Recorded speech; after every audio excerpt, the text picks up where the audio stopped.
বলেন যে ব্যক্তির আমল ভালো, মৃত্যুর সঙ্গে সঙ্গে আল্লাহ রাব্বুল আলামিন তার কবরটাকে জান্নাতের বাগান বানিয়ে দেবে। আর যে ব্যক্তির আমল খারাপ, আও হুফরাতুম মিন হুফারিন নার, তার কবরটা হবে জাহান্নামের আগুনের গর্ত। আমার নবী এক জায়গায় বসা, জিবরাইল এসে বলে, নবী গো, এই মুহূর্তে একটা আওয়াজ হলো, আপনি কি শুনতে পাইছেন? আমার নবী বলে, হ্যাঁ শুনতে পাই না। জিবরাইল বলে, নবী, আজ থেকে ৭০ বছর আগে আল্লাহ রাব্বুল আলামিন জাহান্নামের গর্তের মধ্যে একটা পাথর ছেড়ে দিয়েছে। এই মাত্র জাহান্নামের তলদেশে পাথরটা পৌঁছাইলো।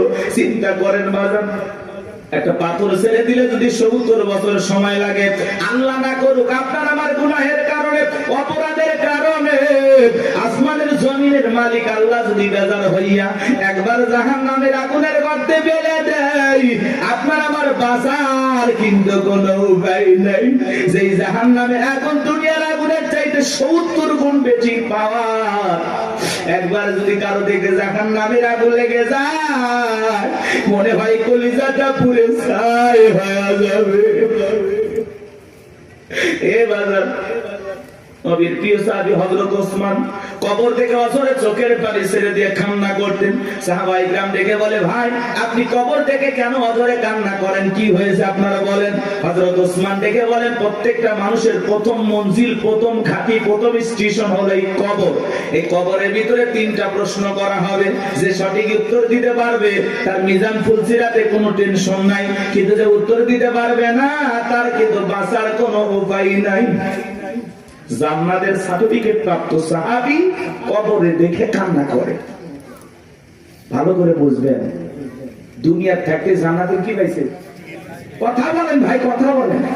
সেই মানুষ কবর দেখলে অঝরে কান্না করেন।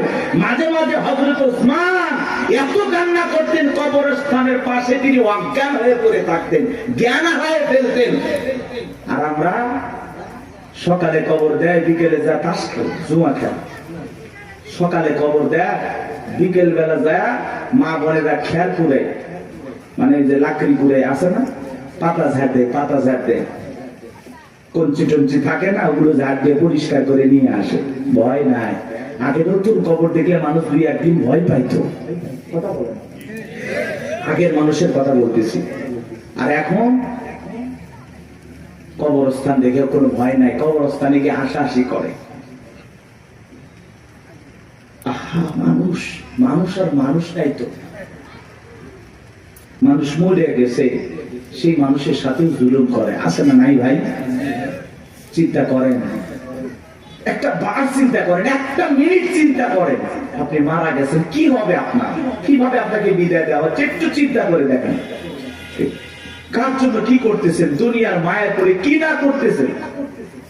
সব ফেলায় যেতে হবে। ওই কবর কিন্তু জায়গা ভালো না, সবাইকে যাওয়া লাগবে। কবর কঠিন জায়গা।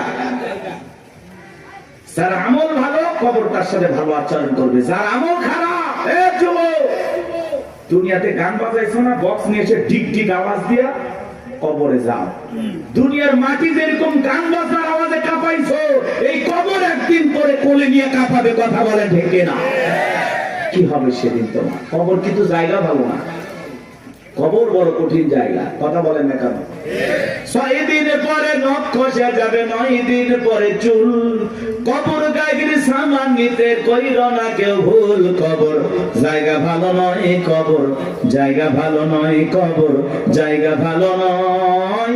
আমল দিয়ে কবর গৃহ সাজায়া নিতে হয়। ১৭ দিনে পেট ফেটে শেষ পোকার খাদ্য হবে। ৭ দিন পরে গোস্তা দেবে না, কঙ্কাল পরে রবে। চিন্তা করেন, ইস, এই সুন্দর দেহ, কত রং বেরঙের সাবান, শ্যাম্পু, কত কিছু ব্যবহার করলাম, কত মেডিসিন, কত তেল।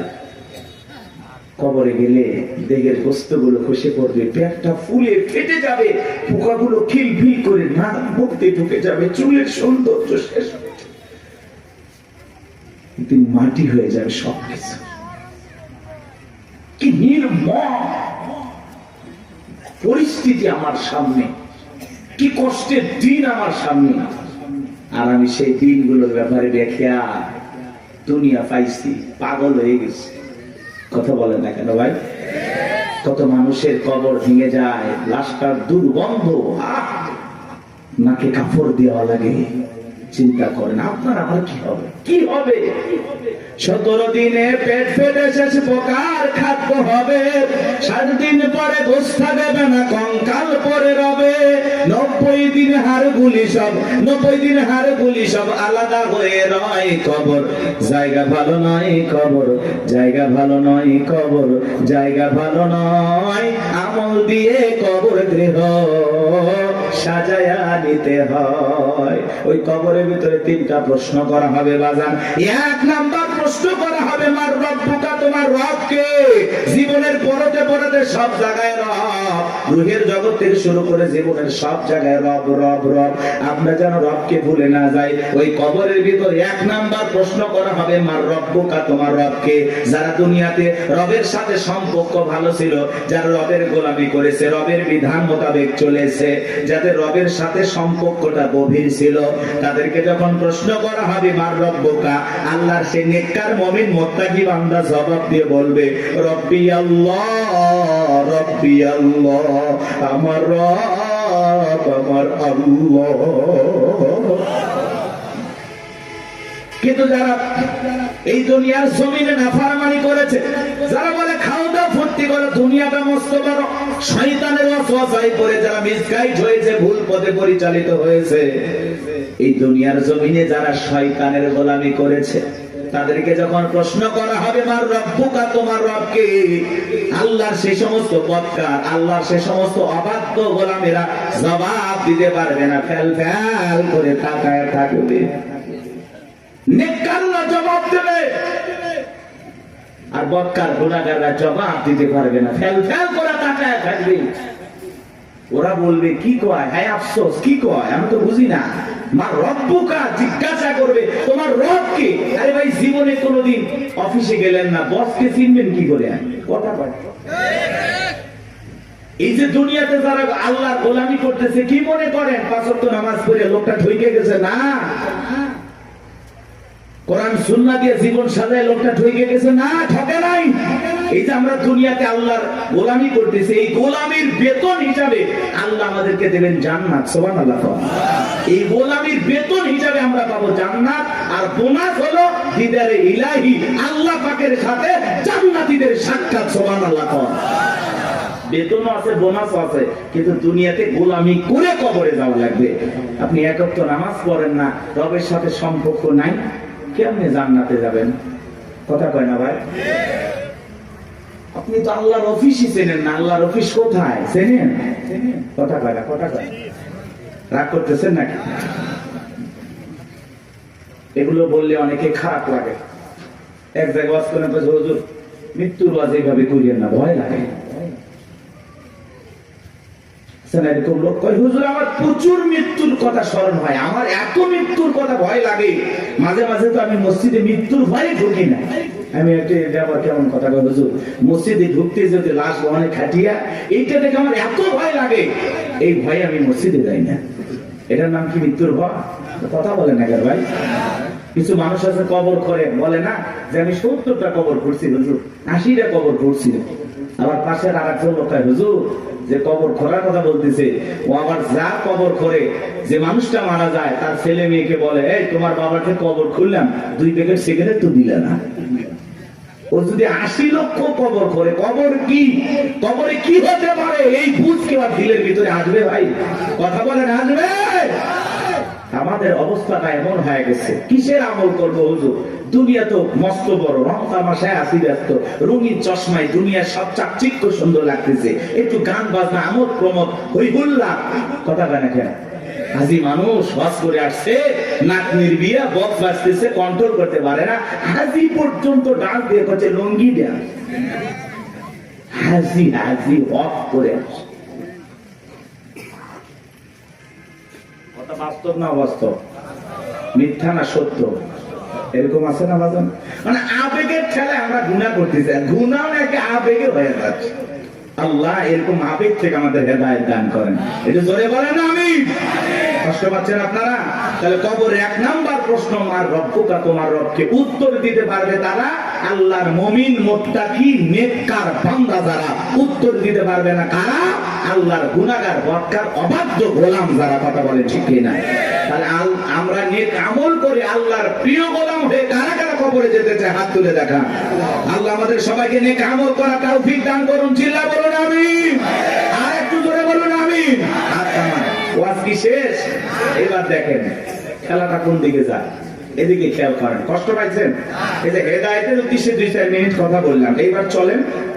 আল্লাহ রাব্বুল আলামিন বলেন, ইন্নাল্লাযীনা ক্বালু রাব্বুনা আল্লাহ, নিশ্চয়ই যারা বলে আমাদের রব আল্লাহ। আমাদের রব কে? জোরে করেন না ভাই, একটু চিল্লায়ে বলেন আল্লাহ। এই পৃথিবীর জমিন আল্লাহ যখন কাউকে জিরো থেকে হিরো বানায়, চাওয়ালা থেকে প্রধানমন্ত্রী বানায়, আর মুসলমান জবাই করে। কথা বলে না কেন ভাই? বাংলাদেশে ডক্টর জাকির নায়েক আসবে, ভারতের টেনশন আসবে আমাদের দেশে, আর টেনশন করে ভারতের লোকেরা। কথা বলে না কেন? অনেক উদ্বেগ, তারা বিভ্রান্তিকর বক্তব্য ছড়াচ্ছে যে ডক্টর জাকির নায়েক আসলেই বাংলাদেশে গ্রেফতার করা হবে। কতই সহজ। বাংলাদেশের মানুষকে তো চেনেন না, ধুতি নিয়ে যাইতে পারবেন না। কথা বলে না, বাংলাদেশে ডক্টর জাকির নায়েক আসবে, তাকে প্রায় 1 মাসের এ দেশে সফর করার অনুমতি দেওয়া হয়েছে। বিভিন্ন জায়গায় তিনি বিভিন্ন প্রোগ্রামে অংশগ্রহণ করবেন ইনশাআল্লাহ। একজন দ্বীনের দায়ী, সারা দেশে সারা পৃথিবীতে যার পরিচয় পরিচিতি আছে। ভারতের তার বক্তব্যের শুনে অসংখ্য মানুষ কালেমা পড়ে মুসলমান হয়েছেন। সেই মানুষটা যদি এই দেশে আসে, আমাদের কোনো সমস্যা আছে ভাই? আমরা মুসলিম হিসাবে খুশি, তাকে ধন্যবাদ জানাই। ডক্টর জাকির নায়েককে আমরা সাদরে গ্রহণ করব, লাল গালিচার সংবর্ধনা দেব। কথা বলা ঠিক না? আর এই দেশে যদি কোনো কারণে কোনো ষড়যন্ত্র বা বিতর্কের কারণে যদি ডক্টর জাকির নায়েক বাংলাদেশে না আসতে পারে, তাহলে বুঝে নেবেন বর্তমান সরকারে যারা আছে এদের ভিতরে ভারতের দালাল আছে। উনি আসবেন, সমস্যা কি? মুসলিম একটা দেশে একজন দায়ী আসতে পারবেন? ডক্টর জাকির নায়েকের অসংখ্য লেকচার আপনারা শুনেছেন, আলোচনা শুনেছেন। ভালো লাগে না? ভালো লাগে না? চমৎকার কথা বলেন। ভারত সরকার তার টিভি চ্যানেল বন্ধ করে দিয়েছেন, তাকেও দেশ থেকে বিতাড়িত করেছেন। এখন তিনি বিভিন্ন দেশ সফর করেন, বিভিন্ন দেশে থাকেন। আলহামদুলিল্লাহ, আমাদের দেশও আসবেন তারই ধারাবাহিকতায়। আলহামদুলিল্লাহ, আমরা গ্রহণ করবো। উনি আসবেন, ঘুরিয়ে ফিরে চলে যাবেন, সমস্যাটা কোথায়? এতে ভারতের মাথা ব্যথা দরকার আছে? আমাদের দেশে আমরা ডক্টর জাকির নায়েককে নিয়ে আসবো নাকি খানায় খাবার ইমামকে নিয়ে আসবো, সেটা ভারতের কাছ থেকে শোনা লাগবে। ভারতের কথা আমরা চলি। এজন্য আমরা বলেছি, আমরা বারবার রক্ত দিয়ে দেশকে স্বাধীন করেছি। আমরা না হতে চাই ভারতের গোলাম, না হতে চাই আমেরিকার গোলাম, আমরা সবাই আল্লাহর গোলাম। এটা আমাদের জীবনের সবচেয়ে বড় পরিচয়। আমরা কার গোলাম? আল্লাহর গোলাম। আমরা দুনিয়াতে কারো গোলামি করার জন্য জন্ম হই নাই, আমরা গোলামি করবো একজন, আর তিনি আমাদের রব, তিনি আমাদের সব। কথা বলে ঠিক না? ডক্টর জাকির নায়েক আসতেছে খুব দ্রুত, 28 নভেম্বরের মধ্যেই বাংলাদেশে আসবেন ইনশাআল্লাহ। তার সফরকে আল্লাহ কবুল করেন। একটু জোরে বলেন না আমিন। এটা নিয়ে ভারতের মাথা ব্যথা, অনেক টেনশন, মিডিয়াতে অনেক আলোচনা, তুমুল আলোচনা, সমালোচনা চলতেছে, বিতর্ক চলতেছে। সব বিতর্কের অবসান ঘটবে উনি যখন বাংলাদেশ বিমানবন্দরে পৌঁছাবে। আশা করি উনি আসবে ইনশাআল্লাহ। আমার ভাইরা দিল দিয়ে কথাগুলো বোঝার চেষ্টা করবেন। ইন্নাল্লাযীনা ক্বালু রাব্বুনা আল্লাহ, নিশ্চয়ই যারা বলে আমাদের রব আল্লাহ। গভীর মনোযোগ দিয়ে কথাগুলো শুনবেন বাজান। এই পৃথিবীর জমিনে আল্লাহ কাউকে জিরো থেকে হিরো বানায়, চাওয়ালা থেকে প্রধানমন্ত্রী বানায়। নিঃস্ব পৃথিবীতে কেউ বেঁচে নাই। চিল্লায় বলে দুনিয়াতে আমার কেউ নাই। সেই মানুষটাকে আল্লাহ নিঃস্ব থেকে ক্ষমতার চেয়ারে বসায়। সেই মানুষটাও ক্ষমতার চেয়ারে বসে জুলুম করে, অত্যাচার করে। কথা বলেন ঠিক কি না? এই পৃথিবীর জমিনে এরকম একজন জালেম ছিল ভবঘুরে, যে নিজেকে আনা রব্বুকুমুল আলা বলে দাবি করেছিল, নিজেকে প্রভু বলে দাবি করেছিল, খোদা বলে দাবি করেছিল, রব বলে দাবি করেছিল।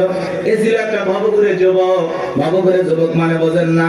যারা ইয়াবা, ফেনসিডিল, গাঁজা, মদ খায়, গাছক ধাক্কা মারে। ভাইজান সাইদ আছে না? না বাড়িতে যায় বলে বউ দরজা খোল, কথাকে বোঝেন নাই? বউ যখন দরজা খুলে দিয়েছে, ভাই মা এত দেরি করলি কেন?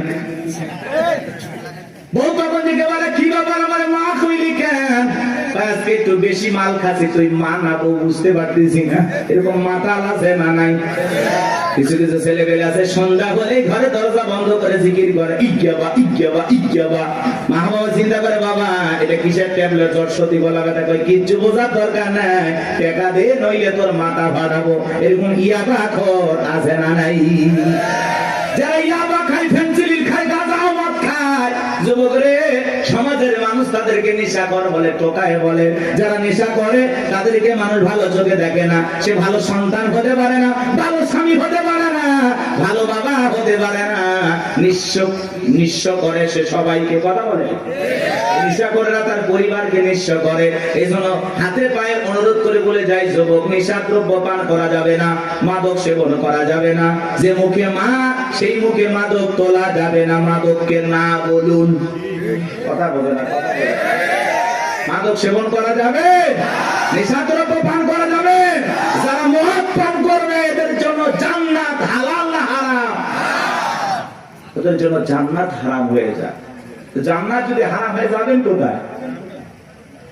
এই জন্য আমরা দুনিয়াতে নিজেরাই মদ আল্লাহ তাআলা হারাম করে দিয়েছেন। আমি আমার উপরে এটা হারাম মানবো, যে না আল্লাহ হারাম করে দিয়েছেন, এই মদকে আমি স্পর্শ করব না।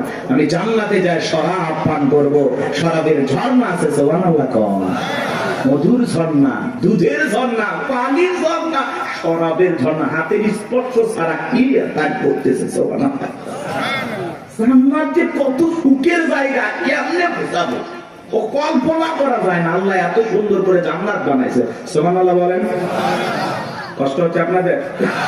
তাহলে এই যুবক, নেশাদ্রব্য পান করা যাবে? যাবে? এগুলো আজে বাজে ফালতু জিনিস না খাইয়া, ওই ইয়াবা ফেন্সিডিল না খাই, ওই টাকাটা জমায়া বউকে মাসে একটা করে 3 পিস উপহার দাও। কিছু না পাইলে অন্তত 12টা মাসে 12টা বাসর পাইবে। কথা কোন ঠিক কি না? হ্যাঁ, আলামিন ভাইয়ের কাছ থেকে যদি সুন্দর একটা শাড়ি দিতে পারতো, কথাই নাই। মেয়েরা সবচেয়ে পছন্দ করে কোন কালারের শাড়ি জানো? নীল কালারের শাড়ি। কথা কয় না? হ্যাঁ, নীল কালারের শাড়ি বউরে কিনে দেবেন। যদি আপনার বউ বেজার হয়, টাকা আমি দেব। কথা কয় না? কথা কয় না? এই কালারটা মেয়েরা সবচেয়ে চয়েস করে বেশি। যদি পারেন আলামিন ভাইয়ের সাথে যোগাযোগ করে একটা শাড়ি খালি দিয়ে দেখেন, ওই দিন বইয়ের ব্যবহার দেখে সারা জীবন আপনার মনে থাকবে। কথা বলে ঠিক না? এই জন্য আজে বাজে জিনিস না খাইয়া, ওই টাকা জমায়া বউ বাচ্চার কাপড় কিনে দেব, ওদের মুখে হাসি ফোটাবো ইনশাআল্লাহ। কোন কোন যুবক আছো মাদক দ্রব্য স্পর্শ করবা না, মাদক নিজের উপরে হারাম করবা, হাত করো। জীবনে কোনোদিন স্পর্শ করবো না ইনশাআল্লাহ। আজকের এই জান্নাতের বাগান থেকে ওয়াদা দিলাম যে আল্লাহ, আমরা জীবনে কোনোদিন নেশাদ্রব্য স্পর্শ করব না। দয়া করে তোমার জান্নাতের শরাবের নহরটা একটু আমার জন্য বরাদ্দ রাখো। একটু ধরে কর না আমি। হাত নামান আমার ভাইয়েরা। এই ফিরাউন ছিল একটা ভবঘুরে যুবক। এর নাম ছিল কাবুজ। বলকে বলা হতো। কিত্তিদের তরফ থেকে নাম ছিল রামসিস। মিশরের বাদশাহর পুরোবাদী নাম হলো ফিরাউন। সংক্ষিপ্ত ঘটনা 2-1 মিনিটে বলে সামনের দিকে যাবো বা জানবো আমার। এই ছিল গেল সর্বপ্রথম মিশরে যাওয়ার পরে বাজান সর্বপ্রথম হলো তরমুজের ক্ষেতের লেবার। কিছুদিন লিবারি করলেন। ওই দেশের সরকারি গোরস্থানের দারোয়ান লাগবে। ঢোলপিটায় খবর দেওয়া হলো, হাজার হাজার মানুষ লাইনের উপর হয়ে গেছে গোরস্থানের দারোয়ান হওয়ার জন্য। 1-2 জন ইন্টারভিউ দিতে দিতে যখন ফেরাউনের পালা, ডেকে বলে, বাদশাহ, বুক ভরা আসামে ভিনদেশ থেকে আপনার কাছে এসেছি, যদি চাকরিটা দেন উপকৃত হব। এমন ভাবে কথাগুলো উপস্থাপন করলেন, বাদশার মায়া লাগে গেল। বলে, আপনার সাথে ভালো মানুষ মিশর আর কেউ নাই। বুক ভরা আসামে ভিনদেশ থেকে আসছি, পরিবার পরিজন আছে, দয়া করে যদি চাকরিটা দেন, সারা জীবন আপনার প্রতি কৃতজ্ঞ থাকবো। এমন ভাবে কথাগুলো বললেন। কথা আছে দুষ্ট লোকের মিষ্টি কথা। বাদশার ভালো লেগে গেল। বাদশা ডেকে বলে, ইন্টারভিউ বন্ধ করো। এই কাবুজ নামের ছেলেটাকে মিশরের সরকারি গোরস্থানের দারোয়ানের চাকরিটা দেওয়া হলো। এইবার সরকারি গোরস্থানের দারোয়ানের চাকরি পাওয়ার পর ফেরাউন চিন্তা করে, বাদশা প্রতি মাসে বেতন দিবে, ঠিক আছে, কিন্তু এই টাকা দিয়ে চলবে না, আমার সাইড ইনকাম করা দরকার। এইবার যারা লাশ দাফন করতে আসে ওদেরকে ডেকে বলে, শোনো, লাশ প্রতি একটা করে দিরহাম যদি দাও লাশ দাফন করতে দেবো, না হলে লাশ দাফন করতে দেবো না। জনগণ টেনশনে পড়ে গেল, একটা দিরহামের জন্য বাদশার দরবার বিচার নিয়ে যাব, লাশ পয়সা বলে শেষ হয়ে যাবে, যদি পাই একটা টাকাই ছেলেটাই পাক। এই কথা ভেবে জনগণ একটা করে দিরহাম ফেরাউনকে দেওয়া শুরু করলো। আপনারা বলেন তো বাংলাদেশের মানুষের নাম কি? ঘুষ। ঘুষ 1 টাকা হইলে ওটা কি? ঘুষ। এটা কিন্তু বাংলাদেশে আছে আছে আছে। শোনো এই দেশ যারা গল্প করি, দেশটা মনে হয় স্বপ্নপুরী, শুধু কর ঘুষ কর মদ কর জুয়া কর, হেতায় আছে ভুরি ভুরি, হেতায় আছে ভুরি ভুরি। এ দেশে অসৎ কামাই কেউ করে না, তবে ঘুষের টাকা পেলে কেউ তো ছাড়ে না। টেবিলের নিচ দিয়ে হাত বাড়িয়ে কালো টাকাটা নেই সারিয়ে, টেবিলের নিচ দিয়ে হাত বাড়িয়ে কালো টাকাটা নেই সারিয়ে, করছে ওরা বড় দেশের চুরি, করছে ওরা বড় দেশের চুরি। শোনো এ দেশটার গল্প করি, আছে না নাই? আমার ভাইয়েরা একটা করে দিরহাম জনগণ দেওয়া শুরু করলো। আল্লাহ রাব্বুল আলামিন ওই জামানায় একটা মহামারী দিল। 2020 সালে আল্লাহ তাআলা আমাদেরকে একটা মহামারী দিয়েছিলেন, ধরো না ছুঁয়ো না, নাম হলো করোনা। করোনা রোগে আক্রান্ত হয়ে বাবা মারা গেছে, ছেলে বাবার লাশটাও দেখতে যায় নাই, বাবার কবরে মাটিও দেয় নাই। বাবার সম্পত্তি ভালো লাগে, মৃত বাবার লাশকে বোঝা মনে হয়। কথা বলে। মায়ের করোনা হয়েছে, জঙ্গলে ফেলা আসছে। বন্ধুর করোনা হয়েছে, বন্ধু দেখতে যায় নাই। ভাইয়ের করোনা হয়েছে, ভাই দেখতে যায় নাই। স্বামীর করোনা হয়েছে, স্ত্রীর কাছে যায় নাই। খাবারের প্লেটটা সাজায় লম্বা একটা বাঁশের লাঠি দিয়ে আস্তে করে স্বামীর ঘরে খাবার ঢোকায় দিয়েছে। কথা বলেন। স্বামী যখন সুস্থ হয়েছে, বিবি কাছে ডাকে বলে, জোসনার বাপ, আমি তোমার যে কত ভালোবাসি তুমি জানো না। শাড়িটা দিয়ে সুন্দর করে মুখটা মোছায় দিতেছে, আর ডেকে বলে, জোসনার বাপ, তাহাজ্জুদ পড়ে পড়ে তোমার জন্য দোয়া করেছি, আল্লাহ আমার জোসনার বাপের হায়াত বাড়ায় দাও। স্বামী মনে মনে হাসে আর বলে, বিবি রে, তুই যে আমার কত ভালোবাসি, আমার বোঝা হয়ে গেছে। আমি যখন অসুস্থ ছিলাম, জানালা দরজার দিকে তাকায় থাকতাম, এই বুঝি দরজা জানালা করে গল্প করবি, দুইটা কথা বলবি, একবারও দেখা করলি না। মোবাইলে তোর ছবি দেখে দেখে মনের দুঃখের কথা ভুলে যাইতাম। তুই যে আমারে কত ভালোবাসিস প্রমাণ আমি পাইছি। আমি যখন অসুস্থ ছিলাম, আমারে তুই বাঁশ দিয়া খাওয়াইছিস। কথা বলে না। এজন্য করোনা মহামারী বুঝে দিয়েছে, দুনিয়াতে কেউ কারো আপন না। কথা বলেন সত্য না মিথ্যা? ওই সময় একটা আতঙ্ক, ভয়, কেউ কারো কাছে যায় নাই। বাজানো আমার এই দুনিয়াতে একটা করোনা মহামারীতে মানুষ মারা গেল, মানুষ আর একটা মানুষের কাছে গেল না, বাবার কাছে সন্তান গেল না। তাহলে ভেবে দেখেন বাজান, দুনিয়াতে কেউ কারো আপন না, সব মিথ্যা মায়া। মিথ্যা মায়া। কথা বলে না? আপনি কি মনে করেন আপনি মারা গেলে আপনার পরিবারের লোকজন আপনাকে ছাড়া অচল হয়ে যাবে, তারা ভেঙে পড়বে? কিচ্ছু হবে না তাদের। আপনি মরে গেলেও আপন গতিতে আপনার পরিবারের লোকজন তাদের জীবন সাজাবে। আপনার জন্য কেউ অপেক্ষা করবে না। আপনার জন্য পৃথিবীর কোনো কিছু থেমে থাকবে না, না দোকান, না ব্যবসা প্রতিষ্ঠান, না আপনার স্ত্রী, না আপনার সন্তান, না আপনার ব্যবসা বাণিজ্য, খাবার, কোনো কিছুই থেমে থাকবে না। আপনি মরে গেলেও সব আপন গতিতেই চলবে। কথা বলে ঠিক না? বরং আমরাই বেশি বেশি ভাবতেছি যে আমি মরে গেলে আমার পরিবারে কি হবে না হবে। ওদের কথা ভাবতে গিয়ে আমরা আখিরাত ভুলে গেছি। এজন্য আসুন আখিরাতকে টার্গেট করি। কথা বলে না? আখিরাতকে টার্গেট করি। এর মধ্যে দুনিয়া যতটুকু হয় হইলেও আলহামদুলিল্লাহ, না হইলে আলহামদুলিল্লাহ। কথা বলে ঠিক না? কিন্তু বেশি দুনিয়াকে টার্গেট করলে আখিরাত আমাদের কাছ থেকে দূরে সরে যাবে। এজন্য আমরা দুনিয়া টার্গেট করবো না, আখিরাত। আমাদের কার প্রয়োজন বেশি? আল্লাহকে প্রয়োজন দরকার না? তাহলে আখিরাতকে টার্গেট করতে হবে। এই পৃথিবীতে আল্লাহ হলো আমাদের সবচেয়ে আপন। স্ত্রী বলেন, সন্তান বলেন, সবাই স্বার্থ স্বার্থ স্বার্থ ছাড়া কেউ আপনাকে চেনে না। পুরুষ হলো টাকা কামানোর মেশিন। পুরুষের টাকা আছে, পুরুষের পাশে সবাই আছে। পুরুষের টাকা নেই, পকেট ফাঁকা, রাস্তার ভিক্ষুকও আপনার সাথে দেখা করবে না। কথা বলে কে? টাকা আছে, পুরুষের সম্মান আছে। টাকা আছে, পুরুষকে সবাই চেনে। কথাকে বোঝেন নাই? ওই যে গান শুনছেন না, গান শুনছেন, ওই দিকে যাবো না, রাগ করছেন। আপনারা তো রাগ করতেছেন। কি করবো না দোয়া করবো বলেন? আচ্ছা বলেন তো, পুরুষ হলো প্রয়োজন মিটানোর মেশিন। টাকার প্রয়োজন, সম্পদের প্রয়োজন। কথা কয় না কেন? এই প্রয়োজন মিটানোর জন্য আল্লাহ আমাদের দুনিয়ায় পাঠাইছে। কথা কি বুঝতে পারতেছেন বাজান? মন খারাপ করবেন না। যে কথা বলতে চাচ্ছিলাম বাদাম দিল দিয়ে কথাগুলো বোঝার চেষ্টা করবেন, গভীর মনোযোগ দেবেন, সামনে গেলে মজা পাবেন। এই যুবক তোমরা নিরাশ হয় না, তোমরা যুবক আমিও যুবক, তোমাদের মনের দুঃখটা কি বুঝি। একটু অপেক্ষা করো, তোমাদের জন্য স্পেশাল কিছু আলোচনা মাথার মেমোরিতে সেভ করা আছে, সময় মতো ডাউনলোড দিয়ে শোনায় দেব।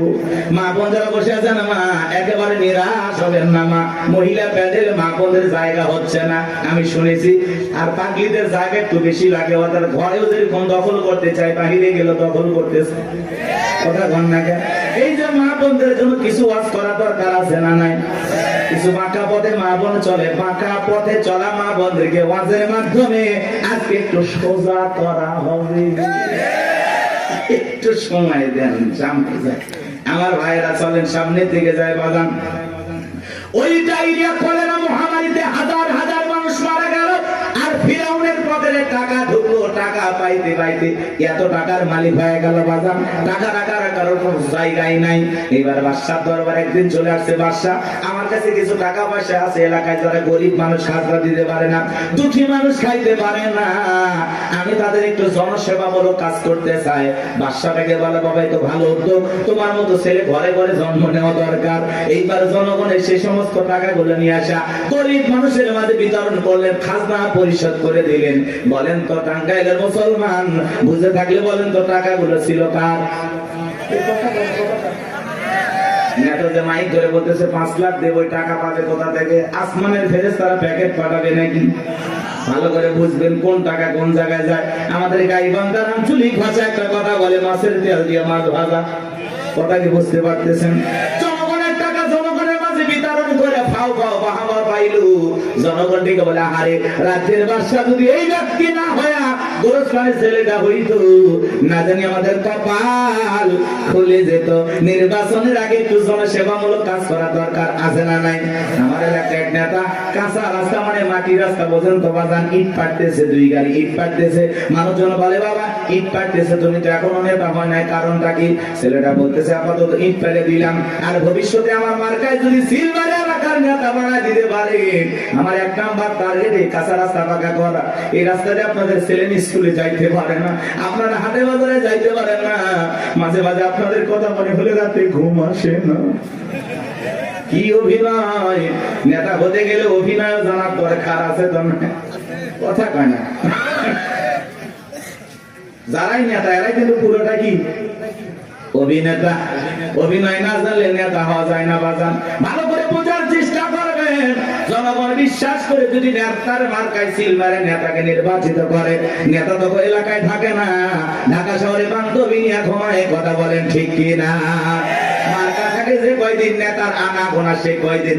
আমরাও জনগণ কম খারাপ না, 1.5 টাকার বিরিয়ার 3 টাকার চা খায় কি স্লোগান, বল্টু ভাইয়ের চরিত্র ফুলের মতো পবিত্র, নামাজ পড়া কক্ষ গাঁজা খায় 5 ওয়াক্ত, কমসুরিতে বাঁকা ভক্ত, শয়তানের 1 নাম্বার ভক্ত, হুজুরের জন্য খুবই শক্ত, চুষা খাই গরিবের রক্ত। পোস্টার লেখা যে গরিবের বন্ধু, ভোট দিয়ে দেখেন গরিবের কয় নাম্বার শত্রু, কথা বলে। রাস্তার একটা ভিক্ষুক মহিলার দিকে 500 টাকা দিয়ে বলে আপনার চেহারার মাঝে আমি আমার মাকে খুঁজে পাই। আম গাছে নেতার ছবি ঝুলানো থাকে, নির্বাচিত হওয়ার পরে এলাকায় থাকে না। আম গাছে বিদ্যুতের ঘুড়িতে নেতার বিশাল বিশাল ছবি, আর লেখা আছে আমি অমুক নেতা, যারা গালি বদনা, পবিত্র ঈদ উল আজহার শুভেচ্ছা, পবিত্র ঈদ উল ফিতরের শুভেচ্ছা, খালি ব্যানার দিয়ে শুভেচ্ছা জানায়, জীবনে কোনোদিন আর কাছে আসে না। এই নেতা ওই ব্যানার লক্ষ লক্ষ টাকা দিয়ে না বানাইয়া, ওই ব্যানারের টাকা দিয়ে যদি গরিব দুঃখী মানুষের মাঝে বিতরণ করো, তোমার ব্যানার লাগবে না গো, ব্যানার লাগবে না। জনগণ তোমার মার্কায় জায়গা মতো সিল মেরে দেবে, কথা কন ঠিক কি না? কিন্তু ওই যে মার্কা থাকে যে কয়দিন নেতার আনা গোনা সে কয়দিন, অলিতে গুলিতে নেতাকে পাওয়া যায়, মানুষ মলে জানা যায় হাজির, জুমার নামাজের সামনে হাজির, আসরের নামাজ পরে 2 বার, কথা কয় না।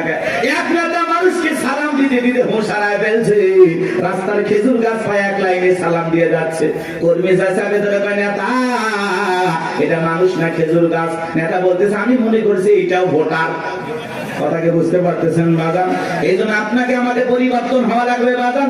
বারবার ওদের কথাই ভোলা যাবে না, ভোলা যাবে না। আমাদেরকে ভালো ভালো লাগবে। মনে রাখবেন বাজান, দেশের জনগণ 1 নাম্বার, নেতাও 1 নাম্বার হবে। আপনি যদি পরিবর্তন করতে চান অবশ্যই সমাজটাকে পরিবর্তন করতে পারবেন। এই জন্য আগে নিজের ভালো হওয়া লাগবে। আপনি যেমন দেশের নেতাও কিন্তু ওইরকম হবে। 2 নাম্বার আপনি নেতা হবে 4 নাম্বার। কথা কি বুঝছেন? আপনি সিটার নেতা হবে বিশ্ব সিটার। কি ভয় পাচ্ছেন নাকি? আমি কোন দলে দালালি করতেছি? আমরা আগে ঠিক হবে। এক পাগল গাছের নিচে হাত তুলে বলে আল্লাহ, আরে হারাক তো মানুষ বেড়ে গেছে, 2-4 জন হারিয়ে গেলে কি হবে? পরে খুঁজবো ওই মা কি মা আজকে আমি শুরু করতে নাকি বাচ্চা নিয়ে আসে, মাকে ধর, মাকে বাচ্চা হারায় যায়, মা কইতে পারবে না, মা না পাগলি। বাচ্চাকে কন্ট্রোল করবেন না। এ বাবা জাহিদ, এ তোমার মা কান্না করে, আসো বাবু আসো। সাতুটিয়ে বাড়ি, ও মা এত আলাপ বলা হলে স্বামী একদিন আর একজনের হাত ধরে চলে যাবে, টের পাবেন না। হ্যাঁ, বাচ্চা কন্ট্রোল করবে না কি মা। অনেক মা বোন আসছে, এসে বাচ্চা টাচ্চা রাখে ওরা গল্পে লিপ্ত হয়ে গেছে। কেউ তোমার বিয়ে হয়েছে ওই মুখ জায়গায় না, তোমার স্বামী ভালো ব্যবসা করে, ও গল্প করতে বাচ্চা নেই, টেরই পাচ্ছে। ও বু ফুবু চাচি খালা নিয়ে ব্যস্ত হয়। আল্লাহ হেদায়েত দান করে। আর ওদের মাঝখানে এরকম একটু বিনোদন দরকার আছে নাকি? হারায় গেলে আর কি কি সংবাদ আছে দেবেন, দেখবেন, আমি বলে দেব। একটি বাচ্চা হারিয়ে গেছে, নাম কি? জাহিদুল ইসলাম। বাবা জাহিদুল, তুমি কোথায় তুলতেছো ফুল? তোমার মা কান্নে হয়ে গেছে ব্যাকুল, তাড়াতাড়ি করে আসো। জাহিদুল চলে আসবে, মা কান্দেন না, বসে থাকেন। বাচ্চা হারাই নাকি এখনকার পোলা পান? এক করতেছেন নাকি আপনার? তাকবীর দেন, লিল্লাহি তাকবীর। একটা গোল গাছের তেঁতুল গাছ, কোন গাছ? তেঁতুল গাছের নিচে হাত তুলে বলে আল্লাহ, তেঁতুল গাছে রাজশাহীর ফজলিয়ামদে, রংপুরের হাড়িভাঙ্গাতে, সাফাই নবাবগঞ্জের কাঠি মন্দে, নওগাঁসা পাহাড়ের আমরুপালিতে। আল্লাহ বলে পাগলের চোখটা খুলে দেখ, কোন গাছের নিচে দোয়া ধরেছিস? তেঁতুল গাছের নিচে দাঁড়ায়া। কিয়ামত পর্যন্ত আমসালে জামাত পাওয়া যাবে না। নির্বাচনের আগে 500 টাকা, 1000 টাকার বিনিময়ে, 200 টাকার বিনিময়ে নিজের পবিত্র আমানত ভোট বিক্রি করে দেশে উমরের মতো নেতা চাইলে পাওয়া যাবে না। এজন্য আগে আপনাকে ঠিক হওয়া লাগবে। আপনি যখন বলেন আল্লাহ আমার নেতাদেরকে উমরের মতো আদর্শবান নেতা বানাও, আল্লাহ তখন হাসে আর বলে উমরের দেশে থাকার মতো জনগণ কি হতে পেরেছিস? আগে নিজে ঠিক হ। আমার সাকাওয়াত ভাই আজ করলো, নামাজও পড়ে সুদও খায়। আপনি যখন সুদ খায় মুনাজাত করেন, রব্বানা আতিনা ফিদ দুনিয়া, আল্লাহ বলে তোর মতো সুদখোর হারাম করে দোয়া কবুল হবে না। সুদ খায়, ঘুষ খায়, হাত তুলে দেয়, আল্লাহ মাফ করে দিন। ভালো ভাই, আপনি জানেন না সুদ খাওয়া হারাম, ঘুষ খাওয়া হারাম, খাইতেছেন মজা লাগে, টাকায় টাকা বাড়ে, কারেন্ট সুদ, ওরে বদমাইশ। আল্লাহ হেদায়েত দান করে। জোরে বলেন না আমিন। কষ্ট হচ্ছে নাকি আপনাদের? আমার ভাইরা বিরুদ্ধে কথাগুলো বুঝে যান। আমি যে কথা বলতে যাচ্ছিলাম, তালুকদার বংশের মতো যদি কলিজাটা বড় হয়, বাপের বেটা যদি হয়ে থাকেন, ডান হাতটা তুলে বলেন হুজুর যতদিন বেঁচে থাকবো নির্বাচনকে কেন্দ্র করে চা বিড়ি পান সিগারেট খাবো না, একটা টাকাও কোন নেতার কাছ থেকে নেব না, সৎযোগ্য নির্ভীক আল্লাহওয়ালা সমাজের নেতৃত্ব দেওয়ার মতো উপযুক্ত নেতাকে আগামীতে ভোট দিয়া নির্বাচিত করব। হাত তুলে ওয়াদা দেন, পারবেন তো ইনশাআল্লাহ? আপনার ভোটে যেন কোন চোর ডাকাত সন্ত্রাস এলাকার বিপুল পরিমাণের লুটপাটকারী ব্যক্তি যেন ক্ষমতার চেয়ারে বসতে না পারে। আঙ্গুলের সাপটা দেওয়ার আগে চিন্তা করা লাগবে, আমার ভোটে কোনো মোসারু, গাজারু, মাদারু, সুদারু আপনার ভোটে নির্বাচিত হয়ে যেন ধর্ষণ না করতে পারে, দেশের টাকা বিদেশে পাচার না করতে পারে। এমন নেতাদেরকে 54 বছরে দেখেছেন। আগামীতে চা করবেন বুঝে শুনে করা লাগবে। ভাবিয়া করিও কাজ, করিয়া ভাবিও না, পাথর দিয়ে মানুষকে করবে খুন, এমন নেতা সমাজে প্রয়োজন নাই। কথা বলেন ঠিক কিনা? চলে না বাজার সামনের দিকে যায়, কথা মানে একটু বেশি হয়ে গেল, মন খারাপ করছেন। কথা বলা লাগবে, অবস্থা যেমনই হোক বাজান দিল দিয়ে কথাগুলো শুনে যান। নির্বাচনের আগে একটু জনসেবামূলক কাজ সবাই করে, আর নির্বাচনের পাতিলে যে চা রান্না হয়, বৃষ্টি হওয়ার পরে খেলে পারলে নিচে যে পানি যায় ওইটার রং আর ওই পাতিলের চায়ের রং সমান, কথা কন ঠিক কিনা? এবং একটা চা খায়, বিড়ি খায়, সিগারেট খায়, নিজের পবিত্র আমানতটা বিক্রি করবেন না। মাথায় থাকবে। আল্লাহ হেদায়েত দান করে, চলেন সামনে দিকে যায় বাজান। এইবার মিশরের মন্ত্রী মারা গেল, নির্বাচন শুরু হয়ে গেল। আগে তো জনগণের মন কায়রে নিয়েছে, সবাই বলে ভোট দিবা কোনখানে? কয় ফেরাউন যে মার্কাদার আছে তার মাঝখানে। একসাথে সবাই মিলে ফেরাউনকে ভোট দিয়া মিশরের মন্ত্রী বানায় দিল। কিছুদিন পরে আল্লাহর খেলা বোঝা বড় যায়, বার্ধক্যজনিত কারণে মিশরের বাদশা মারা গেল, সিংহাসন ফাঁকা হয়ে গেল।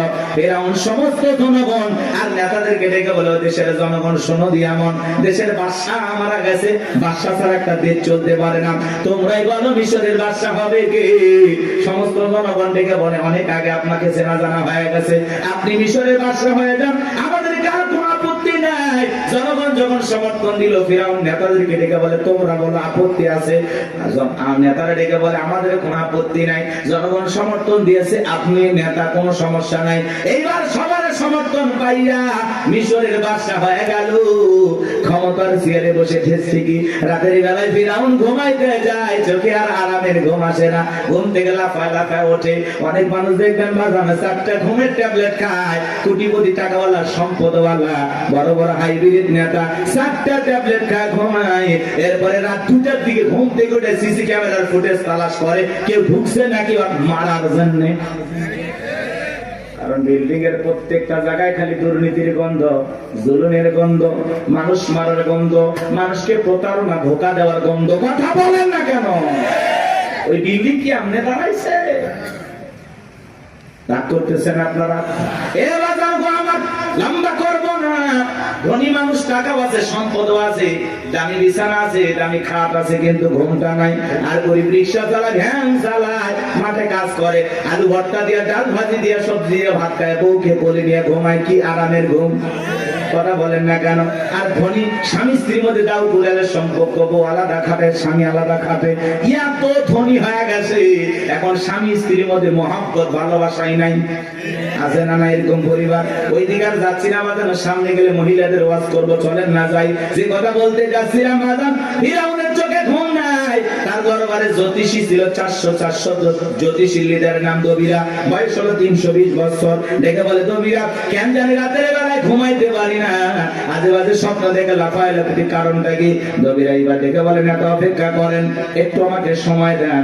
দবিরা সময় নিয়ে ভাগ্য গবেষণা করে বলেন, নেতা যদিও ছিলেন ভবঘুরে যুবক, তরমুজের ক্ষেতের লেবার, গোরস্থানের দারোয়ান, এরপরে মিশরের মন্ত্রী, বর্তমান রানিং বাদশা, আঙ্গুল ফুলা কলার গাছ, কিন্তু আপনার ভবিষ্যৎ জীবন বড় অন্ধকার। আগামী 3 মাসের মধ্যে বনি ইসরাইল সম্প্রদায়ের ভিতরে মুসা নামের একটা ছেলে জন্মগ্রহণ করবে। ওই মুসার কারণে রাজত্ব পাওয়ার ক্ষমতা থাকবে না। নেতারে, এমনকি আপনার জীবন যাওয়ার সম্ভাবনাও দেখা যায়। এই কথা শোনার পরে ফিরাউনের মাথা ঠান্ডা না গরম? খালি গরম। মানে রবিরা যদি বলতো মুসা আসবে, খানকা বানায় বসে বসে জিকির করবে, তাহলে মাথা গরম করতো না। আজ বাংলাদেশের দিকে তাকায় দেখবেন, যারা খানকা বসাইয়া জিকির করতেছে, লাফালাফি করতেছে, নারী পুরুষ একত্রে হয়ে ঢোলক বাজায় জিকির করে, আর গানকে দেখে না। কয় পানির ভিতর জ্বললে বাতি, ঝড় বাতাসেও নেবে না, ল্যাংটা বাবার মুরিদ হইলে নামাজ রোজা লাগে না। যেই পীর সাহেব বলবে নামাজ রোজা লাগে না, ওইটা পীর না, টাটকা শয়তান। সিজদার মতো একটা সিজদা দিবি, জান্নাত পার হয়ে জাহান্নামের তলে পড়বি। আছে না নাই? লালন শাহ বাজারে দেখলেন না, মহিলারা গাঁজার কলকিতে টান মেরে খাইয়া বলতেছে, আমি বিমানে উঠতেছি। প্রকাশ্যে জনগণের সামনে মাজার গুলোতে গাঁজা খাওয়া হয়, মাজারে গাঁজার কলকি দিয়া তো ধোঁয়া ছাড়ে বাজা। রাস্তায় প্রশাসনের লোক দাঁড়িয়ে থেকে বলে, মনে হয় ওরসের রান্না চলছে। কথা বল না কেন? ভণ্ডগুলো ভণ্ডামি করে যাচ্ছে, আর বলে আমরা হকের দরবারে আছি। আছে না নাই? কথা বলেন না কেন? ভণ্ডামি পাইছেন, জায়গা পান না। পীর ছিল শাহজালাল খানকাই পীর, রাজপথে পীর, নারায়ে তাকবীর হুঙ্কার দিয়েছে, গৌর গোবিন্দ ধুতি পরার টাইম পাইনি। কথা বলেন ঠিক কিনা? এরকম শাহজালালের মতো পীর দরকার। আছে না নাই? আল্লাহ বলা ভালো জিনিস, ওয়াকুনু মাস-সাদিকিন, আল্লাহ বলে তোমরা সত্যবাদীদের সঙ্গে হও। যে পীরের পা থেকে মাথা পর্যন্ত নবীর সুন্নাত দিয়ে ঢাকা, যার চেহারার দিকে তাকাইলে আল্লাহর কথা স্মরণ হয়, এরকম আল্লাহ ওয়ালা যেখানে আমরা আছি সেখানে গাঁজাখোর, ভণ্ড, লালু বাবা, কালু বাবা, শিকল বাবা, তালা বাবা যেখানে, শয়তান আছে সেখানে। কথা বোঝা গেল? কোন ভণ্ডদের কাছে আমরা যাব না ইনশাআল্লাহ, কোন ভণ্ডের কাছে যাবেন না। সাহেব নাই, মানুষ আছে কিনা তাও সন্দেহ। কবর মাজার বানায় রাখছে, লেখা রাখছে তাকিস আর রহমতুল্লাহ আল্লাহ, উপরে লেখে মাহবুব সোবান, ভারতের কামান, জামানার জামান, আছে না নাই?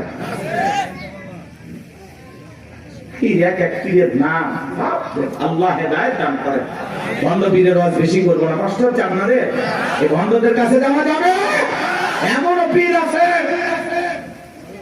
মহিলা মুরিদ দেখলে মাথা ঠিক থাকে না, দুই হাত বাড়ায় বলে মাই আয়।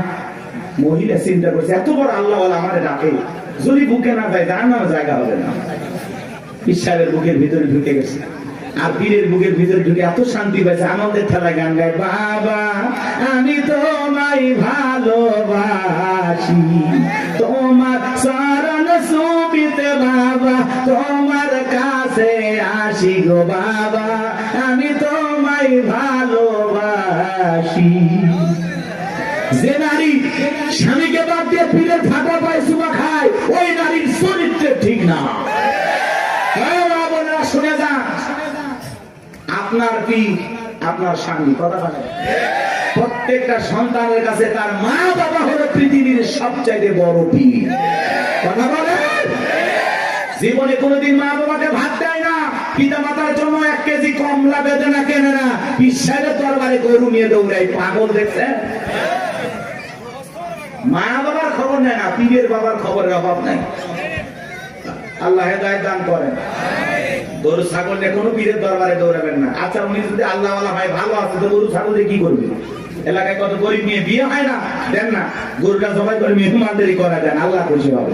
এলাকায় মাদ্রাসা আছে, গরিব দুঃখী বাচ্চা পড়াশোনা করে, এতিম বাচ্চারা, একটা ছাগল মাদ্রাসায় দেন, ওরা জবাই করে খেয়ে আল্লাহর কোরআন তেলাওয়াত করবে, আর সে মালিক আল্লাহ খুশি হবে। আপনি মাজারে যায় ছাগল গরু দিয়ে, হ্যাঁ রাত ভর্তি করে নিয়ে যায়, মাইক বাজারে গান গায়, দেখেননি? যা কত কথা বলা যাবে না, কষ্ট হচ্ছে আপনাদের। কোন বাজারে টাকা পয়সা দান করবেন না, কথা বলে। হ্যাঁ, কোন মাজারে যদি মসজিদ থাকে, মাদ্রাসা থাকে, সেই জায়গা আপনি দান করতে পারেন। শুধু মাজার এমন জায়গায় 1 টাকা দেবেন, কথা আপনার যা বলতেছে আপনি তাই করবেন। মাজারে কেন টাকা দিচ্ছেন? উনি আল্লাহ না ভালো আছে না, টাকা দিয়ে কি করবে? আগে কিনে খাবে। আপনি মাজারে কেন টাকা দিচ্ছেন? এতিম অসহায় প্রতিবন্ধী হাত পাতে 5 টাকা দিতে পারে না, আর মাজারের দান বক্স থেকে 1000 টাকা 500 টাকা কেমনে ঢোকান? টাকা যেটা মানুষের দরকার না মরা মানুষের?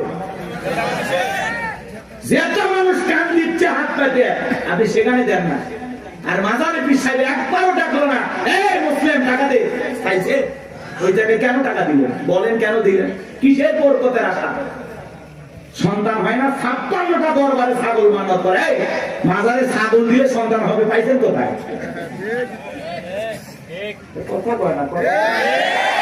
আরে ওয়াশ করলে হবে না, মাঝে মাঝে ওয়াশ করালে। আরে ভাই আমাদেরকে দেন, মাদ্রাসায় দেন, কথা কয় না। লোক খুঁজে পান না, একটা মানুষ চোখের সামনে কান্দে মরে যাচ্ছে, ওই জায়গা দেয় না, ওই মরা পিসায় বোঝা দিয়ে এসেছে। ওই পীর আছে না, কলার গাছ আছে, আসলে কোন মাজার কিনা আপনি জানেন? অধিকাংশ মাজার মিথ্যে মিথ্যে মাজার বানায় বন্যামি শুরু হয়ে গেছে, কথা দেখে না। আল্লাহ যেন আমাদের হেদায়েত দান করেন, একটু জোরে বলেন আমি। আমার কথায় অনেক মাদার পুজোরীরা বিরক্ত হয়েছে, অনেকে ফোন দিয়ে হুমকি দিছে, তোমরা আল্লাহ আল্লাহর বিরুদ্ধে কথা বলো, মরার আগে তো আমার বন্ধ হয়ে যায়। চিন্তা করছেন? ফরিদপুরে সালতা থানা আক্রোশী আছে না, আগে যাইতে পারি না, আমার সেই হুমকি দিত, এই থানা এসে তোর হাত পা কেটে নেব। এই গত 29 তারিখে ওই জায়গায় বয়ান করে আসছে, কই হাত পাটা করত না, হাত পা কাটার লোকগুলো বুঝে পাইনি। কারণ ওই যে ওদের দেখে নিয়ে আমি একটু সাইজ করছিলাম, খবরদার এই ভণ্ডদের কাছে যাবেন না। হক্কানি আল্লাহ আল্লাহ ভালো, সেখানে আপনি যাবেন, কিন্তু ভণ্ডদের কাছে যাব না। যেখানে ইসলাম আছে সেখানে আমরা আছি, যেখানে ভণ্ডামি আছে সেখানে আমরা।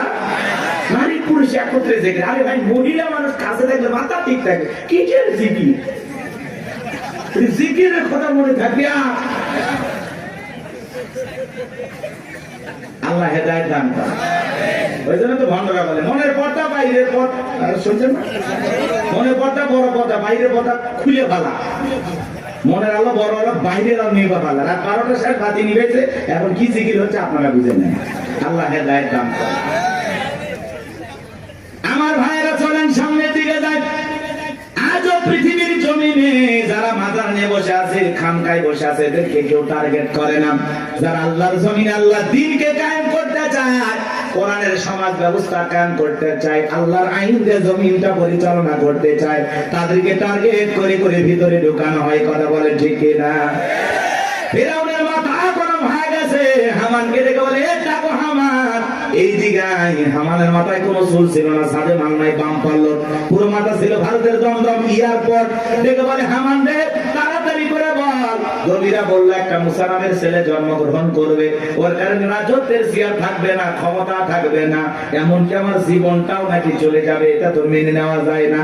হামান ডেকে বলে নেতা টেনশন নাই, মাইট ইজ রাইট, জোর যার মূল্য তার, পাওয়ার রাজত্ব আমাদের, ক্ষমতা আমাদের হাতে, আমরা যা বলবো মিশরের জনগণ তাই মানতে বাধ্য। বলে কি করতে চাস? হামান ডেকে বলে নেতা যত ছেলে সন্তান জন্মগ্রহণ করবে সবাইকে জবাই করে করে দুনিয়ার বুক থেকে বিদায় করে দেব, তাহলে আপনার শত্রু মোসার আগমন ঘটবে না।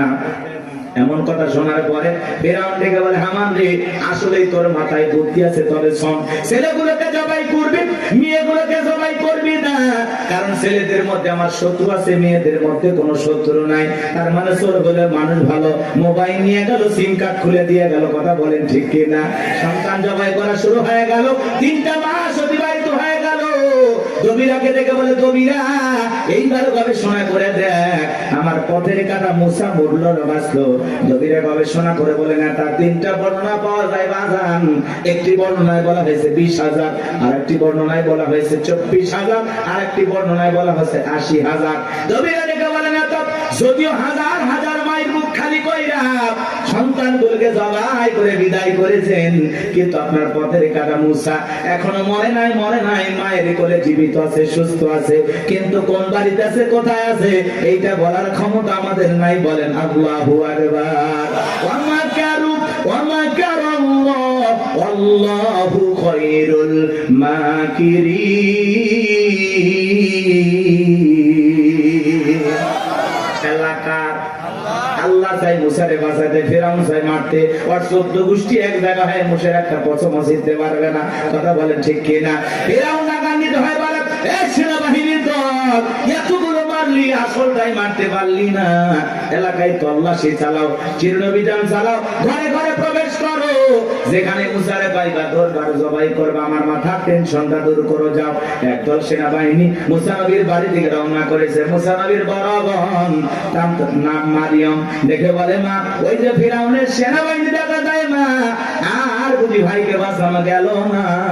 মুসা নবীর মা সন্তানকে দিক সেদিক দৌড়ায়, কে যেন ইলহামের মাধ্যমে আওয়াজ দেয়, বলে মুসা মা তোমার সন্তানটাকে চুলার ভিতরে ফেলায় দাও, কথা দিলাম গো তোমার সন্তানটাকে আবার তোমার কোলে ফেরায় দেব। বলুন সুবহানাল্লাহ। মুসা নবীর মা তাই করলেন। লম্বা ঘটনা বাজান সংক্ষিপ্ত করে বলে দিয়ে যায়, ফিরআউনের সেনাবাহিনী তল্লাশি চালাইয়া তন্ন তন্ন করে ঘর বাহিরে সব জায়গায় খুঁজে তারা চলে গেল। এইবার মুসা নবীর মা চোখের কোনায় পানি নিয়ে কাঁদেন, আর মনে মনে ভাবেন সন্তান বুঝি আগুনে পড়ে কয়লা হয়ে গেছে। কাছে যায় তাকায় দেখেন না না, মুসা নবী আগুনে পড়ে নাই, মুসা নবী চুলার ভিতরে পড়ে মুস্কি মুস্কি হাসতেছি। সন্তানটাকে কোলের মধ্যে নেবেন, কে যেন গাইবে আওয়াজ দেয়, বলে মুসার মা কতদিন জালেম ধরে ভাই লুকিয়ে রাখবা, সিন্ধুক একটা বানায়া দরিয়ার বুকে ভাসায়া দাও, কথা দিলাম গো তোমার ছেলেটাকে আবার তোমার কোলে ফেরায়া দেব। মুসা নবীর মা টেনশনে পড়ে গেলেন, সিন্ধুক পাবেন কোথায়। পরের দিন সকালবেলা কে যেন ডেকে বলে মিস্ত্রি লাগবে না, আমি একজন মিস্ত্রি। মুসা নবীর মা ডাইকে বলে মিস্ত্রি দিকে আসো।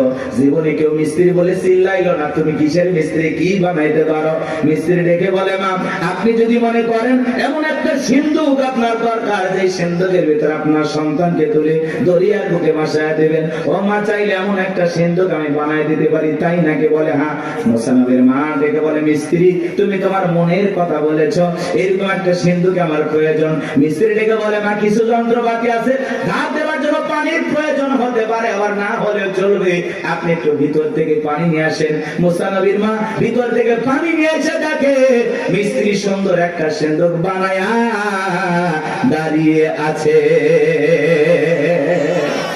এবার সিন্ধুকটা হাতের মধ্যে দিয়ে মিস্ত্রি দৌড়ায়, পেছন থেকে ডেকে বলে, মিস্ত্রি লোহার পয়সা কি নিবা না, কাঠের পয়সা কি নিবা না, তোমার পারিশ্রমিকের দামটা কি নিবা না? মিস্ত্রি ডেকে বলে, মা যারা বিপদে পড়ে আমি তাদের উপকার করি, বিনিময়ে টাকা পয়সা গ্রহণ করি না। মুসা নবীর মা ডেকে বলে, মিস্ত্রি এই বিপদের দিনে এত বড় উপকার করলা, লোহার পয়সাও নিবা না, কাঠের পয়সাও নিবা না, তোমার পারিশ্রমিকের দামটাও নিবা না, অন্তত তোমার নামটা বলে যাও, মাঝে মাঝে তোমার কথা মনে হলে আল্লাহর কাছে তোমার জন্য দোয়া করব।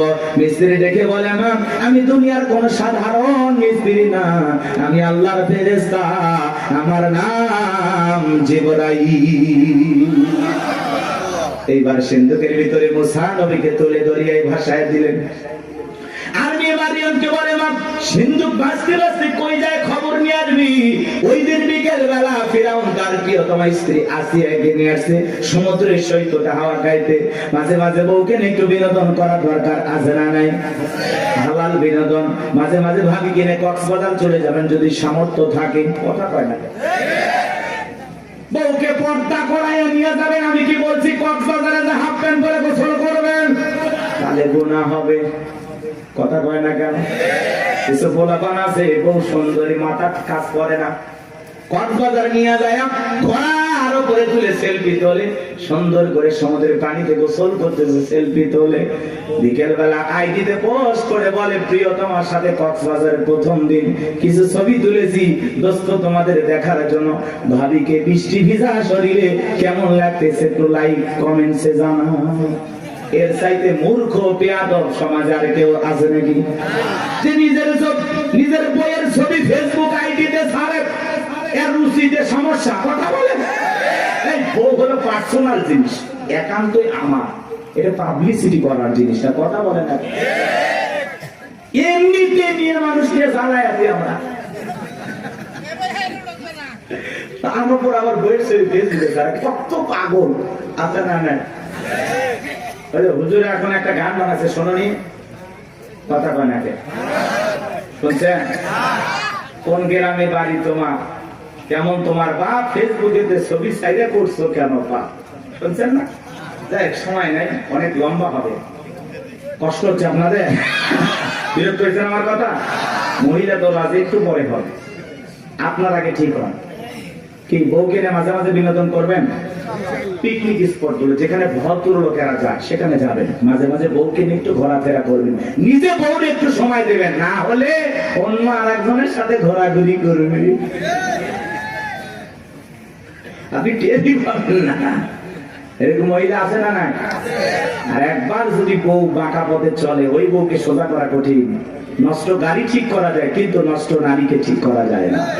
একবার যদি একটা নারীর চরিত্র নষ্ট হয়ে যায়, ওই নারী একটা পতিতার চাইতে নিকৃষ্ট হয়ে যায়। এর জন্য বাজার কথাগুলো বাস্তব। নষ্ট গাড়ি ঠিক করা যায়, কিন্তু নষ্ট নারীকে ঠিক করা যায় না। নারী এমন একটা জিনিস, নারী বুঝতে পারলে নিয়ামত, না বুঝতে পারলে কিয়ামত। বুঝতে পারলেই ঘরে সুন্দর পরিবেশ নিয়ে বাঁচতে পারবেন, আর না বুঝতে পারলে ঘরে আগুন চলবে, দাউ দাউ করে অশান্তির আগুন জ্বলবে। ওই আগুনে শুধু আপনি জ্বলবেন, আপনার পরিবারও জ্বলবে, সমাজ জ্বলবে, কথা বলে ঠিক কিনা? আরে ভাই, মসজিদে মুয়াজ্জিনি করে বইয়ের জ্বালায় গলা দড়ি দিয়ে মরছে, দড়ি দিয়ে মরছে। কয়েকদিন আগের ঘটনা, হুজুর মানুষ আমরা মারবেও পারি না, শাসনও করে পারি, কি দিয়ে মারবেন? আল্লাহ এমন একটা সিস্টেম দিয়েছে মারা, মেসওয়াক পরিমাণে 1 বিঘা, কথা কয় না? আচ্ছা এটা তো মারা যায় 8 ইঞ্চি দিয়ে, কথা কয় না? এটা পান্টি হলো, অনেকে পাই হুজুর প্লাস দিয়ে মারবে, মানে প্লাস দিয়ে ওই পান্টি ধরবি না, হাত দিয়ে ধরালে আর কার বউ যদি মমতাজের মতো মোটা হয় আর ওই পানকে যদি পিঠে বাজায় বউ কবি আমার কাতুকুতু লেগেছে কথা পান ঠিক। ইসলাম এমন একটা সুন্দর সিস্টেম আল্লাহ তাআলা আমাদেরকে দিয়েছেন। ইসলাম এত সুন্দর একটি ধর্ম, আসলে বউ মারার পক্ষে আল্লাহও নাই কথা বলে না। আল্লাহ বলতেছে বউ ভালোবাসার জিনিস, মারবে কে? আর তুমি যদি সকালে বউরে পিটাও রাতের বেলা কই ঘুমাবা? ওই বউয়ের কাছে যাতে তোমার লজ্জা করবে না কথা কয় না। আর পাগল, কিছু পাগল আছে না, বউরে এমন পিটান পিটা যতক্ষণ আব্বা ডাকছিস ততক্ষণ ছাড়বো না। মানুষের গৌরী এত মারিস কেন? তাই মারবো না। এই বেহানারি বাবার কাছে আমি 1.5 লাখ টাকা পাই, মাত্র 1 লাখ টাকা দিয়েছে, এখন আমি 50,000 টাকা পাই। ও মানে শ্বশুর বাড়ি থেকে হালখাতার টাকা পাই। এরকম যৌতুক লোভী কিছু আছে না? যারা যৌতুকের জন্য বউকে পিটায় এরা হলো ছোট লোক কথা বলেন, এরা সমাজের জঘন্য লোক কথা বলেন। এই পুরুষ না টাকা ইনকাম কর, যা ইনকাম কর, শ্বশুরের টাকা লোক কাঁচা পায়খানা খাওয়া যেমন হারাম, কন্যা পক্ষের কাছ থেকে জোর করে যৌতুক দাবি করা তেমনি হারাম। তো যৌতুকের টাকা না খাওয়া 2 কেজি খা। কি সাকত ভাই মন খারাপ করতেছেন?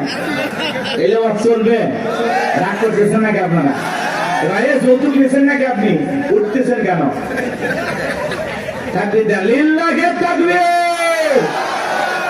আমার ভাইরা গভীর মনোযোগ দিয়ে শুনবেন বাজান। সামনের দিকে গেলে একটু কষ্ট হবে আপনাদের, কষ্ট হচ্ছে?